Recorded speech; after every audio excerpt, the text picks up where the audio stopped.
കൂട്ടുകാരെ എല്ലാവർക്കും പുതിയ വീഡിയോയിലേക്ക് സ്വാഗതം. ഇന്ന് നമുക്ക് ആവോലി മീൻ വെച്ച് ഒരു അടിപൊളി കറിയാണ് കേട്ടോ തയ്യാറാക്കി എടുക്കുന്നത്. തേങ്ങാപ്പാലിലാണ് ഇത് തയ്യാറാക്കിയിട്ടുള്ളത്. നല്ല ടേസ്റ്റിൽ നമുക്ക് കപ്പയുടെ കൂടെയും ചോറിൻ്റെ കൂടെയും ചപ്പാത്തിയുടെ കൂടെയും ഒക്കെ കഴിക്കാൻ പറ്റുന്ന രുചിയോടുകൂടിയാണ് ഇത് തയ്യാറാക്കിയിട്ടുള്ളത്. സൂപ്പർ ഗ്രേവിയാണ് കേട്ടോ. ആവോലി മീനും ഒരു നല്ല രുചിയല്ലേ. എല്ലാവരും വീഡിയോ കണ്ടു നോക്കൂ. അതിനായിട്ട് ചെറിയ ആവോലി മീനാണ് എനിക്ക് കിട്ടിയിട്ടുള്ളത്. കണ്ടില്ലേ, ഇതൊന്ന് കഴുകി വൃത്തിയാക്കി എടുക്കട്ടെ. അതിൻ്റെ ചിറകുകളൊക്കെ വെട്ടി തലയിലെ സൈഡ് ഭാഗമൊക്കെ കട്ട് ചെയ്ത് വഴുവഴുപ്പൊക്കെ കളഞ്ഞ് ക്ലീൻ ചെയ്ത് എടുത്തു വയ്ക്കണം കേട്ടോ. നല്ല വൃത്തിയായിട്ട് കഴുകിയെടുക്കണം. അതിൻ്റെ തോല് വേണമെങ്കിൽ പൊളിച്ചെടുക്കാം കേട്ടോ. ഞാനിവിടെ പുളിവെള്ളത്തിലൊക്കെ ഇട്ടിട്ട് നന്നായിട്ട് ആ വഴുവഴുപ്പൊക്കെ കളഞ്ഞിട്ടാണ് എടുത്തത്. നല്ല നീറ്റായിട്ട് കഴുകി സൈഡൊക്കെ ഒന്ന് വരഞ്ഞ് വെച്ചിട്ടുണ്ട്. നമുക്കതിലേക്ക് എല്ലാം പിടിക്കാൻ വേണ്ടിയിട്ട് ഉപ്പുമുളകൊക്കെ പിടിക്കട്ടെ, അതിന് വേണ്ടിയിട്ടാണ്. ഇനി നമുക്ക് കറിക്ക് ആവശ്യമുള്ള തക്കാളി, പച്ചമുളക്, വെളുത്തുള്ളി, ഇഞ്ചി, ചെറിയുള്ളി തന്നെ എടുക്കണം. കറിവേപ്പില, എല്ലാ സാധനങ്ങളും എടുത്ത് കഴുകി വൃത്തിയാക്കി നമുക്കിതൊന്ന് കട്ട് ചെയ്തെടുക്കാം കേട്ടോ.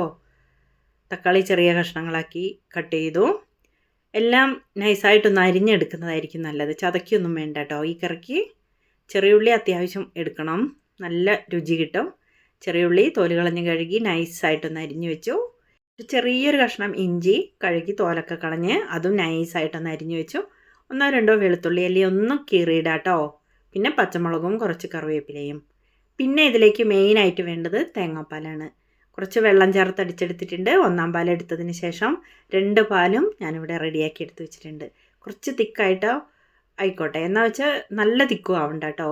പിന്നെ വാളംപുളിയാണ് ചേർക്കണത് കേട്ടോ. കുടംപുളി വേണമെങ്കിലും ചേർക്കാം. വാളംപുളിയും കൂടി ചേർക്കുമ്പോൾ ഒന്നും കൂടി ഒരു കൊഴുപ്പൊക്കെ കിട്ടില്ലേ. നമ്മൾ തേങ്ങ കുറുക്കിയൊന്നും അരയ്ക്കുന്നില്ല, തേങ്ങാപ്പാലല്ലേ ചേർക്കണത്. അതുകൊണ്ട് കുറച്ച് വാളംപുളി വെള്ളത്തിലിട്ട് വെച്ചിട്ടുണ്ട്. ഇനി നമുക്കൊരു ചട്ടി ചൂടാക്കി അതിലേക്ക് വെളിച്ചെണ്ണ ഒഴിച്ചു കൊടുക്കാം കേട്ടോ. കുറച്ച് ഒഴിച്ചു കൊടുത്താൽ മതിയാവും. എല്ലാം ഒന്ന് വഴന്ന് വന്നാൽ മതി. നമ്മൾ തേങ്ങാപ്പാലും ചേർക്കുന്നതല്ലേ, അപ്പോൾ കൂടുതൽ എണ്ണയുടെ ആവശ്യമില്ല കേട്ടോ. ഉലുവ ഒന്ന് പൊട്ടി വരട്ടെ. നന്നായിട്ടൊന്ന് പൊട്ടി മൂത്ത സ്മെല്ലൊക്കെ വരുന്ന സമയത്ത് നമുക്ക് ഇഞ്ചി നൈസായിട്ട് അരിഞ്ഞു വെച്ചത് ഇതിലേക്ക് ഇട്ട് കൊടുക്കാം. അതൊന്ന് മൂക്കട്ടെ, അപ്പോൾ അതിൻ്റെ ഫ്ലേവറൊക്കെ ഒന്ന് വരും. നന്നായിട്ടൊന്ന് മൂത്തു. വെളുത്തുള്ളി അല്ലി കീറിയിട്ടത് ഇട്ട് കൊടുത്തു. പിന്നെ നമ്മൾ എരിവിന് ആവശ്യത്തിനുള്ള പച്ചമുളകും, മുളക് പൊടിയും ചേർക്കുന്നുണ്ട്, എന്നാലും ഒരു 2 പച്ചമുളകൊക്കെ ഇരിക്കട്ടെ. പിന്നെ ചെറിയുള്ളി ഒരു 10-15 ഒക്കെ നൈസായിട്ട് അരിയാട്ടോ. അതും കൂടി അരിഞ്ഞതും കൂടി ഇതിലേക്ക് ഇട്ട് വെച്ച് കൊടുക്കാം. എന്നിട്ട് നന്നായിട്ടൊന്ന് വഴറ്റി എടുക്കണം കേട്ടോ. അങ്ങ് ബ്രൗൺ കളറൊന്നും ആവേണ്ട ആവശ്യമില്ല, അത്യാവശ്യം ഒന്ന് മൂത്ത് വന്നാൽ മതി, പച്ചമണം ഒന്ന് മാറിയിട്ട്. പിന്നെ നമ്മൾ കട്ട് ചെയ്ത് വെച്ചിട്ടുള്ള പഴുത്ത തക്കാളിയില്ലേ, അതും കൂടി ചേർത്തു. എന്നിട്ട് നല്ലപോലെ ഒന്ന് വഴറ്റി കുറച്ച് കറിവേപ്പിലേക്ക് ഇട്ട് കൊടുത്തിട്ട് അതൊന്ന് നന്നായിട്ടൊന്ന് വഴറ്റിയെടുക്കണം. തക്കാളി ഒന്ന് വെന്ത് ഉടഞ്ഞ് ഒന്ന് കുറുകി അങ്ങ് വരട്ടെ. എന്നാൽ കറിയിലേക്ക് ഒന്ന് ഇറങ്ങുമ്പോൾ നല്ല രുചിയിട്ട് അടിയിലൊന്നും പിടിക്കണ്ട, നോക്കിയിട്ടൊക്കെ വേണം കേട്ടോ. നന്നായിട്ടൊന്ന് മൂത്ത് വന്നു. ഇനി നമുക്കിതിലേക്ക് പൊടികളാണ് ചേർത്ത് കൊടുക്കേണ്ടത്. ഒരല്പം മല്ലിപ്പൊടി ചേർത്ത്. മല്ലിപ്പൊടി കൂടണ്ട കേട്ടോ, കുറച്ച് ചേർത്ത് കൊടുത്താൽ മതിയാവും. അതിൻ്റെ ഫ്ലേവറൊന്നും അങ്ങ് കൂടുതൽ വരണ്ട. ഇനി നമുക്ക് എരിവിനാവശ്യത്തിനുള്ള മുളക് പൊടി ചേർത്ത് കൊടുക്കാം. കൂടുതൽ ചേർക്കണ്ട കേട്ടോ. നമ്മൾ പച്ചമുളകൊക്കെ ചേർത്തിട്ടുണ്ട്, അപ്പോൾ കൂടുതൽ മുളക് പൊടിയൊന്നും വേണ്ട. പിന്നെ ഒരു കളറിന് വേണ്ടിയിട്ട് ഒരു 1/4 ടീസ്പൂൺ കാശ്മീരി ചില്ലി പൗഡറാണ് ഞാൻ ചേർത്ത് കൊടുത്തത്. അതുണ്ടെങ്കിൽ മതി, ഓപ്ഷണലാണ്. ഇട്ടാൽ നല്ലൊരു കളറൊക്കെ കിട്ടും, അതും കൊണ്ടാണ് അതും കൂടി ചേർത്ത് കൊടുത്തത് കേട്ടോ. പിന്നെ ഒരല്പം മഞ്ഞൾപ്പൊടി കറക്കിയിടുമല്ലോ, അത് സാധാരണ പോലെ അതും കൂടി ഇട്ട് കൊടുത്തിട്ട് നമുക്കിതൊന്ന് കരിയാതെ ഒന്ന് വഴറ്റിയെടുക്കണം. പൊടിയൊന്നും കരിയാതെ ജസ്റ്റ് ഒന്ന് വഴറ്റിയെടുക്കാം. സിമ്മിലിട്ടിട്ട് വേണം, ചട്ടി നന്നായി ചൂടായതാണ് കേട്ടോ. ഇനി നമുക്ക് വാളംപുളി കുതിർത്തെടുത്തത് ഒരു 1/4 കപ്പോളം ഇതിലേക്ക് ചേർത്ത് കൊടുക്കാം. പുളി അധികം ഉണ്ടെങ്കിൽ അത്രയും ചേർക്കണ്ട കേട്ടോ. കൂടുതൽ പുളിയൊന്നും ഈ കറിക്ക് വരരുത്, അപ്പോൾ അത്ര രുചി കിട്ടില്ല. എന്നിട്ട് ആ പച്ച മണമൊക്കെ മാറട്ടെ, പുളിയുടെ ആ ടേസ്റ്റൊക്കെ ഒന്ന് മാറി ഒന്ന് മസാലയൊക്കെ പിടിച്ചൊന്ന് വരട്ടെ കേട്ടോ. ഒന്ന് തെളിഞ്ഞ് വരും, നല്ല കളറൊക്കെ ആയിട്ട് വരുന്ന ഈ സമയം നമുക്ക് തേങ്ങയുടെ 2-ാം പാല് വെള്ളം ചേർത്ത് അടിച്ച് വെച്ച പാലില്ലേ, അത് ഇതിലേക്ക് ഒഴിച്ചു കൊടുക്കാം കേട്ടോ.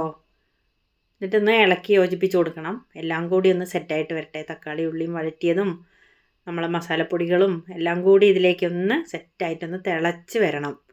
അപ്പോഴാണ് നല്ല മിക്സ് ആയിട്ടുണ്ടാവുക. എല്ലാം കൂടി ഒന്ന് മിക്സ് ആവണം. തിളയ്ക്കുമ്പോഴാണ് അതൊക്കെ ഒന്ന് സെറ്റായിട്ടുണ്ടാവുക. വെള്ളം ചേർത്ത പാലല്ലേ, അപ്പോൾ ഒന്ന് വേണമെങ്കിൽ ഒന്ന് അടച്ചു വെച്ചിട്ട് നമുക്കിത് തിളപ്പിക്കാം കേട്ടോ. നന്നായിട്ട് തിളച്ച് വന്നു. ഉപ്പൊക്കെ കുറവുണ്ടോ എന്നൊക്കെ നോക്കിയിട്ട് വേണം. ഒരല്പം ഉപ്പൊക്കെ ഞാൻ ചേർത്ത് കൊടുത്തു. നല്ലപോലെ ഒന്ന് തിളച്ച് വന്നിട്ടുണ്ട്. നന്നായി തിളച്ച് വരുന്ന ഈ സമയത്ത് നമുക്കിതിലേക്ക് കഴുകി വെച്ചിട്ടുള്ള ആഗോലി മീൻ ചേർത്ത് കൊടുക്കാം കേട്ടോ. ആഗോലി മീൻ ഇതിലേക്ക് ചേർത്തു. ഒന്ന് ഇളക്കിയത്, മീനിട്ടത് ഫുള്ളും കാണാൻ പറ്റിയില്ല, അതുകൊണ്ടൊന്ന് കാണിക്കാൻ വേണ്ടി ഇട്ടതാണേ, ഉടച്ചതല്ല. നന്നായിട്ടൊന്ന് തിളച്ചൊന്ന് വേവട്ടെ. പെട്ടെന്ന് വെന്തോളൂല്ലേ, കനം കുറഞ്ഞ മീനല്ലേ. ഒന്ന് നമുക്ക് ചട്ടി ഒന്ന് ചുറ്റിച്ച് കൊടുക്കാം കേട്ടോ. നന്നായിട്ടൊന്ന് 2 പ്രാവശ്യം ചുറ്റിച്ച് കൊടുത്തു. എണ്ണയൊക്കെ ഒന്ന് തെളിഞ്ഞു വരുന്നുണ്ട്.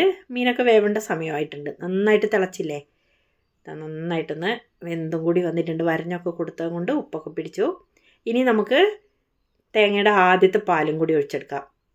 തേങ്ങയുടെ ആദ്യത്തെ പാലും കൂടി ഒന്ന് ഒഴിച്ചിട്ട് ഒന്ന് കുറുക്കിയെടുക്കാം. സ്റ്റൗ ഞാൻ ഓഫ് ചെയ്തു കേട്ടോ, എന്നാലും തിളച്ചുകൊണ്ടിരിക്കും ചട്ടിയിലാവുമ്പോൾ. തേങ്ങാപ്പാലും കൂടി ഇതിലേക്ക് ചേർത്തു. എന്നിട്ടൊന്ന് തിളച്ചൊന്ന് സെറ്റാവുന്ന വരെ ഒന്ന് വെയിറ്റ് ചെയ്യാം. ഒന്ന് തിളച്ച് കുറുകി വന്നു. സൂപ്പറായിട്ടുള്ള കറി ഇവിടെ റെഡി ആയിട്ടുണ്ട്. അടിപൊളി ടേസ്റ്റാണ് കേട്ടോ ഈ കറിക്ക്. എല്ലാവരുടെ അഭിപ്രായം പറയൂ. വീണ്ടും നമുക്ക് മറ്റൊരു വീഡിയോയുമായി കാണാം കേട്ടോ.